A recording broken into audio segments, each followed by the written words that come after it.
Pendant combien de temps puis-je prendre des pilules contraceptives? On entend dire qu'il faut interrompre la prise de la pilule à intervalles réguliers, mais c'est un mythe, et nous vous l'expliquons ici.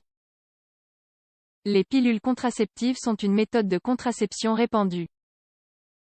Elles sont utilisées dans le monde entier et par des femmes de différents âges, même à l'approche de la ménopause. Cette méthode est très sûre et on pourrait dire qu'il n'est même plus nécessaire de se souvenir de la prise des comprimés grâce aux agendas électroniques, par exemple. Cependant, de nombreuses femmes préfèrent opter pour une autre méthode de contraception par peur des oublis. De nombreux mythes circulent autour des pilules contraceptives. La plupart ne sont pas fondés, mais ils ont été lentement diffusés au sein de la population au point de paraître vrais. Les agences de santé mènent souvent des campagnes pour clarifier ces fausses croyances. Le problème est que de fausses informations continuent de circuler sur les réseaux sociaux et les forums. Nombreuses sont les femmes qui se demandent pendant combien de temps les pilules contraceptives peuvent être prises et s'il faut faire des pauses. Ces doutes sont liés à la peur des effets indésirables causés par une prétendue surcharge hormonale.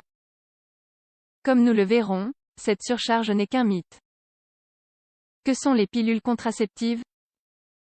Les pilules contraceptives sont une méthode de contraception hormonale.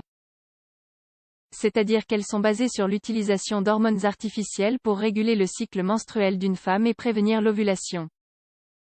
Lorsque l'on stoppe l'ovulation qui se produit chaque mois, il n'y a aucune possibilité de grossesse. En effet, sans ovulation, il n'y a pas d'ovule circulant et, par conséquent, pendant les rapports sexuels, le sperme n'a rien à féconder. Pour atteindre son objectif, cette méthode émule les changements hormonaux des cycles normaux, par l'incorporation d'une ou deux substances sous forme de pilules. Certaines pilules ont deux composants, un œstrogène et un progestatif, et d'autres n'en ont qu'un seul, la drospirénone, par exemple. Le nombre de comprimés est également variable. Il existe des plaquettes de 21 comprimés, d'autres de 24 et encore d'autres de 28. Parmi celles qui en contiennent 28, il peut y avoir 21 pilules d'une couleur et 7 d'une autre, ou 24 d'une couleur et 4 d'une autre. Les différences sont basées sur les doses hormonales. Dans tous les cas, il s'agit de suivre les fluctuations d'un cycle menstruel moyen, qui dure généralement 28 jours au total, entre les menstruations. Dois-je stopper la prise des pilules contraceptives de temps en temps? Le mythe selon lequel il faudrait faire des pauses de temps à autre dans l'utilisation des pilules contraceptives est apparu sur la base des doses hormonales utilisées. Au début de la fabrication de cette méthode, les médicaments présentaient de fortes concentrations d'œstrogène et de progestatifs. Actuellement, ces doses sont presque 10 fois plus faibles. Aussi, de nombreuses autres études scientifiques ont évalué l'innocuité des pilules et leurs effets à long terme. Grâce aux connaissances acquises, il est possible d'affirmer qu'il n'est pas utile de faire des pauses. Autrement dit, il n'est pas nécessaire de suspendre la prise de temps à autre. Ce mythe répandu est en effet dénué de sens. Les pilules contraceptives empêchent l'ovulation à chaque cycle, mais n'affectent pas la disponibilité des œufs. Cela signifie que, si une femme stoppe dans le but de parvenir à une grossesse, elle aura les mêmes possibilités qu'une femme qui n'a jamais pris de pilule. Cette méthode contraceptive ne provoque pas d'infertilité. D'autres mythes. Les mythes sur les effets indésirables des pilules contraceptives ne se limitent pas aux besoins supposés de pause, et ne sont pas répandus que chez les adolescents.